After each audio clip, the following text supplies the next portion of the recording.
So what's up guys, it's me Raymond and welcome back sa isa na namang episode ng aking vlog.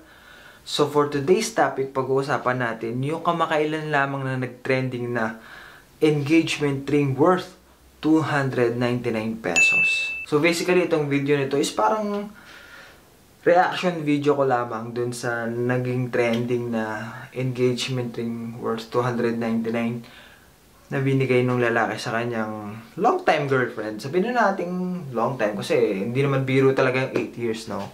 Pero ito na nga, sasabihin ko sa inyo kung ano yung personal opinion ko and thoughts about dun sa nangyaring issue na yun. Syempre, as a guy, na ako, hindi pa rin ako nakapag-propose eh.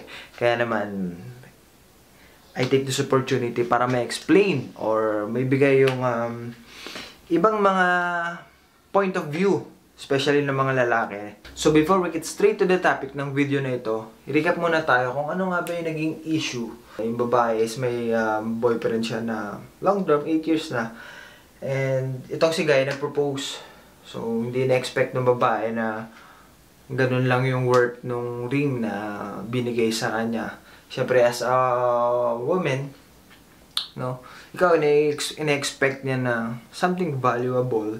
Kasi doon din magdedepende kung lalo sa mga ibang babae sa tingin nila na ito lang ba yung worth ko? 299 pesos. Kaya naging issue siya.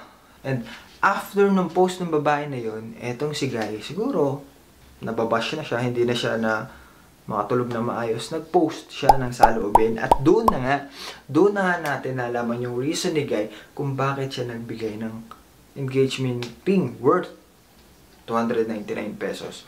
To sum it up, for me ito kasing pagbibigay ng engagement ring is parang subjective kasi yan sa babae or as a couple. Parang kung hindi mo pag-aano kilala yung partner mo, no, even you're in a relationship for a long term, hindi mo na talaga masasabi na kilala mo na talaga siya kahit ganun pa katagal yung relationship nyo. Imagine, no, 8 years. 8 years kayo mag-girlfriend, boyfriend.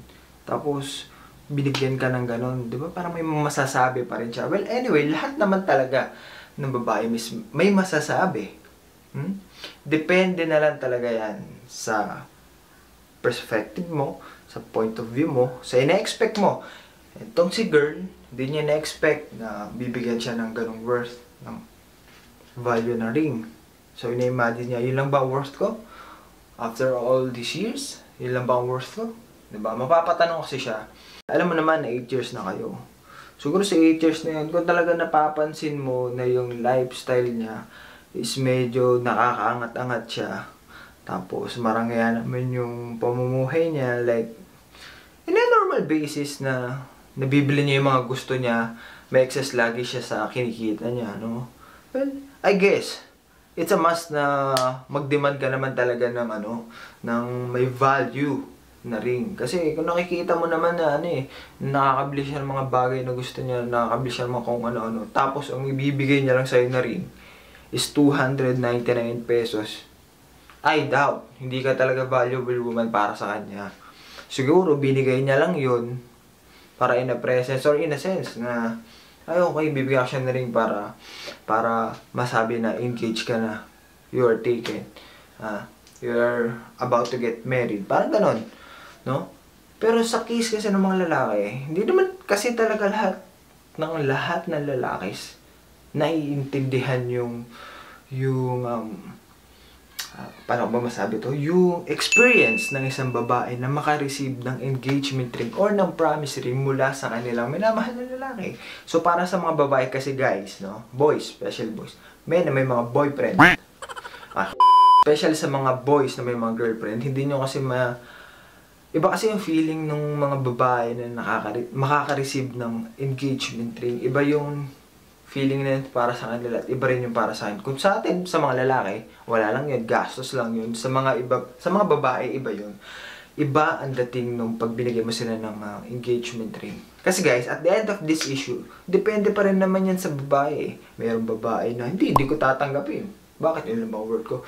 Meron naman babae na, okay lang, kasi grateful naman ako. Hindi nga ako nakaka-receive ng mga gift every year, di ba? Minsan lang ma-receive to, okay na to, di ba? It means, somehow, nalaman ko na pinapahalagahan ako. May mga ganong babae.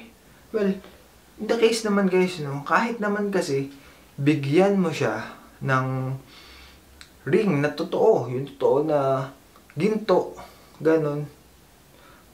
Pero hindi naman totoo yung bato. Di ba parang may masasabi pa rin on ibang level na perspective na babae na medyo mataas yung standard. Masasabi nila na, okay, fake pa rin naman, hindi pa rin naman ganun yung, hindi naman ganun niya ka-valuable kasi hindi naman totoo yung bato eh. Mas malaki yung bato, mas maganda. May mga ganun ba klase ng babae, pero sa case niya, parang hindi lang niya na-expect na, okay, hindi man lang kahit gold yung ring ko, yung parang pinaka-base ng ring, hindi man lang siya gold, parang ganun. Kahit lang 2K yung ano yung bato eh. Parang ganun kasi yung nangyari sa issue na, hindi man lang ako napaghandaan na kahit silver. Parang ganun kasi yung naging issue ng babae. Pero, depende nga kasi yun guys, sa magiging perspective ng babae, kung gaano makataas yung standard niya. Again, may masasabi at may masasabi pa rin yung babae. Siguro huwag na natin mas palalain yun kasi hindi lahat ng tao ganun yung may perspective nila pagdating sa mga materials na na-receive nila. Swerte mo na lang no, kung yung naging girlfriend mo or yung boyfriend mo is may kaya and yung girlfriend mo is, alam mo yun, maunawain. Hindi siya yung tipo naghahangad ng masigit pa sa kung ano man yung mga bagay na na-receive niya mula sa kanyang partner. Well, I guess that's it for this vlog. Short reaction video lang naman to, na sana may natutunan kayo or sana may napulot kayong idea kung ikaw isang lalaki na gusto mo na mag-propose. Well, if you have the money, meron ka naman naipon, meron kang magandang trabaho, go for it. Something na medyo ma-appreciate niya na authentic, kasi hinahanap kasi ng babae din guys is yung once na yung bagay sa parang siguro may point na hinahanap ng babae na dapat authentic yung or totoo yung ring na ibibigay mo para masabi naman yun na genuine din yung feelings mo or yung intention mo para sa kanya, no? Well, kung kaya mo naman maka-afford nun, why not? Mas maganda, di ba? Pero yung sobra-sobra, that's too much. And sa mga babae naman, no, siguro mas maganda na mas maging grateful pa kayo sa mga kung ano mga bagay na ma-receive nyo. Yun lang. And bago ko tapusin tong video na ito, I would like to ask my girlfriend, Zoldy, will you